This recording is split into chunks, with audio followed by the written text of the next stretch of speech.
இந்த இடம் மட்டும் இப்போதைக்கு 50 லட்சத்துக்கு மேல போகும் சார். இன்னும் 10 வருஷம் கழிச்சு இதோட வேல்யூ என்ன ஆகும் தெரியுமா? ஒரு ரிமோட் வில்லேஜில் இருக்கிற இந்த இடம் இன்னும் 50 வருஷம் ஆனாலும் இதே ரேட்டு தான் போகும். இந்த மிஷினரிஸ் இது எல்லாத்தையும் சேர்த்தா ஒரு 1 crore மேலே தர முடியாது. நான் புதுசாக கோயம்புத்தூர்லேருந்து டிரான்ஸ்போர்ட் பண்ணி டெய்லர்ஸ் எல்லாத்தையும் கூப்பிட்டு வரணும். இதில் எனக்கு என்ன ரிஸ்க் அதிகம்? 2 கோடிங்கிறதே என்னை பொறுத்த வரைக்கும் பெரிய அமௌண்ட் தான் சார். நீங்க பெரிய மனுஷங்க, நீங்களே இப்படி பண்ணலாமா? தப்பான மிஷின்ஸா இருந்தாலும் எல்லா மிஷின்ஸும் சேர்த்து 4 கோடிக்கு வாங்கினேன் சார். அப்போ எல்லாமே தப்பான மிஷின்ஸ் தான்னு நீங்களே ஒத்துக்கிறீங்களா?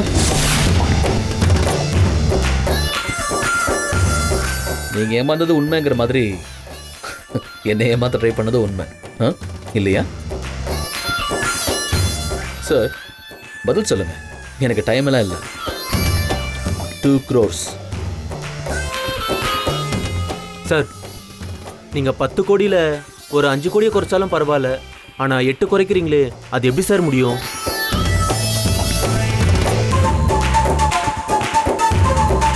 அப்போ ஓகே, டீலை கேன்சல் பண்ணிக்கலாம். நான் கிளம்புறேன். பாய். சார் சார் சார் இருங்க சார், கொஞ்சம் பெரிய மனசு பண்ணுங்க சார். இந்த ஃபேக்டரியே கடனில் ஓடுது சார். எனக்கு கடனே 2.25 கோடி இருக்கு சார். ஓகே, அப்போ ஃபைனல் டீல் 2.5 கோடி. ஓகேவா? அதுவும் சிங்கிள் பேமெண்ட். சரி சார். ஐயா வேண்டாம் ஐயா.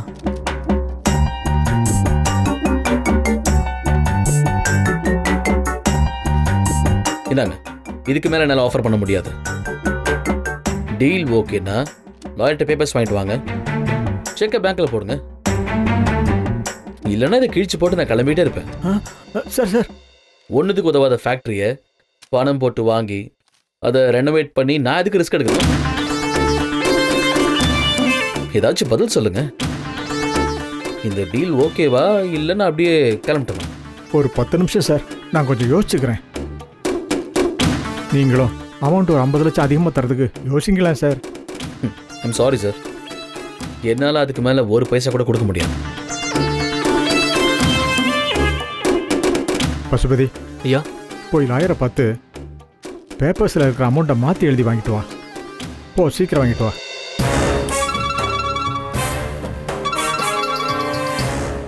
சார் கொஞ்சம் நேரம் வெயிட் பண்ணுறீங்களா?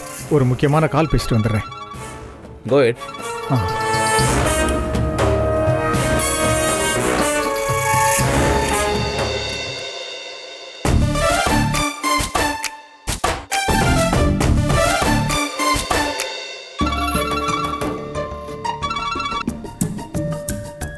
மேடம், என்னாச்சு?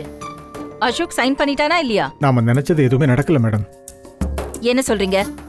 அசோக் 10 கோடிக்கு ஒத்துக்கிட்டான்னு சொன்னீங்களே. அவர் ஒத்துக்கிட்டாரு மேடம். கிட்டத்தட்ட கையெழுத்து போடவே ரெடி ஆயிட்டாரு. அதுக்குள்ள அந்த பொண்ணு வந்து மொத்தமா எல்லாத்தையும் காலி பண்ணிடுச்சு மேடம். பொண்ணா? எந்த பொண்ணு? கொஞ்சம் கிளியரா சொல்லுங்க, என்ன நடந்துச்சு? இங்க போர்ட் மெம்பர்ஸ் எல்லாருமே அசோக்க போஸ்ட்ல இருந்து தூக்குறதுக்கு முடிவு பண்ணிட்டாங்க. அவர் பிறக்கும் போதே ராஜாவா பிறந்த ஆளு போல இருக்கு மேடம். யாரும் அவரை எதுவும் செய்ய முடியாது மேடம். இது பாருங்க, ராஜா கதையெல்லாம் நிப்பாட்டிட்டு என்ன நடந்துச்சோ அது மட்டும் சொல்லுங்க. அசிங்கப்பட்டுட்டேன் மேடம். அந்த பொண்ணு அவரை கூட்டிட்டு போய் நாம அரேஞ்ச் பண்ண எல்லா நாடகத்தையும் காலி பண்ணிடுச்சு மேடம். மனுஷன் இப்ப 2.5 கோடியை தாண்ட மாட்டேங்கிறாரு. தலைகீழா இருந்தாலும் ஒத்துக்க மாட்டேங்கிறாரு.